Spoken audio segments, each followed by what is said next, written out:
15ാം ലോക്സഭയുടെ ആദ്യ സമ്മേളനത്തിൽ പങ്കെടുക്കുന്നതിന് ഞായറാഴ്ച രാത്രിയിലും തിങ്കളാഴ്ച രാവിലെയുമാണ് കേരളത്തിലെ എംപിമാർ ഡൽഹിയിലെത്തിയത്. സമ്മേളനത്തിൽ പങ്കെടുക്കുന്നതിന് എംപിമാർ കേരള ഹൗസിൽ രാവിലെ മുതൽ തയ്യാറെടുക്കുകയായിരുന്നു. കന്നിക്കാർക്ക് ആഹ്ലാദവും പരിഭ്രമവും. 11 മണിക്ക് തുടങ്ങിയ സമ്മേളനത്തിൽ പങ്കെടുക്കാൻ കേരള ഹൗസിൽ നിന്ന് ആദ്യമിറങ്ങിയത് പൊന്നാനി MP ET മുഹമ്മദ് ബഷീർ ആയിരുന്നു. പാലക്കാടിന്റെ പ്രതിനിധി MB രാജേഷ് കേരള ഹൗസിന്റെ പടികളിറങ്ങിയത് അല്പം നെഞ്ചിടിപ്പോടെയാണ്. സ്കൂളിലെയും കോളേജിലെയും ആദ്യ ദിനം പോലെ തന്നെയാണ് പാർലമെന്റിന്റെ പ്രവേശന ദിനമെന്ന് രാജേഷ് പറയുന്നു.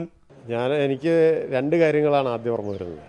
ഒന്ന്, 1ാം ക്ലാസ്സിലേക്ക് ഒരു മുതിർന്ന കുട്ടിയുടെ കയ്യും പിടിച്ച് പോയതും, പിന്നെ SSLC കഴിഞ്ഞ് ആദ്യമായിട്ട് കോളേജിൽ പ്രീ-ഡിഗ്രിക്ക് ചേരാൻ വേണ്ടി പോയതുമാണ്. തിരഞ്ഞെടുപ്പ് വിജയത്തോടൊപ്പം വിവാഹത്തിന്റെ മധുരവുമായാണ് ആലത്തൂർ MP PK ബിജു എത്തിയത്. പാർലമെന്റിലേക്ക് ഭാര്യ വിജി വിജയനെയും ബിജു ഒപ്പം കൂട്ടി. മുൻ Alappuzha MP doctor KS Manoj ഇവരെ യാത്രയാക്കാനെത്തിയത് കൗതുകമായി.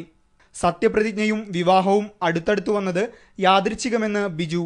അല്ല, ഇതെല്ലാം ഒരു പൊതുപ്രവർത്തകന്റെ ഭാഗമായിട്ടുള്ള കാര്യങ്ങളായിട്ടാണ് ഞാൻ കാണുന്നത്. ഇതെല്ലാം ഒന്നിച്ചു വന്നു, അതിന്റെ സന്തോഷമുണ്ട്.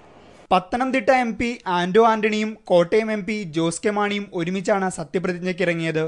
6ാം അംഗത്തിൽ ആദ്യ വിജയം നേടിയ MI ഷാനവാസ് ഭാര്യയ്ക്കൊപ്പം ടാക്സിയിലാണ് പാർലമെന്റിലേക്ക് പോയത്.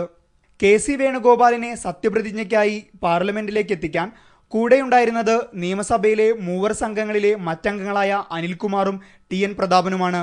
PB Anoop, India vision, Delhi.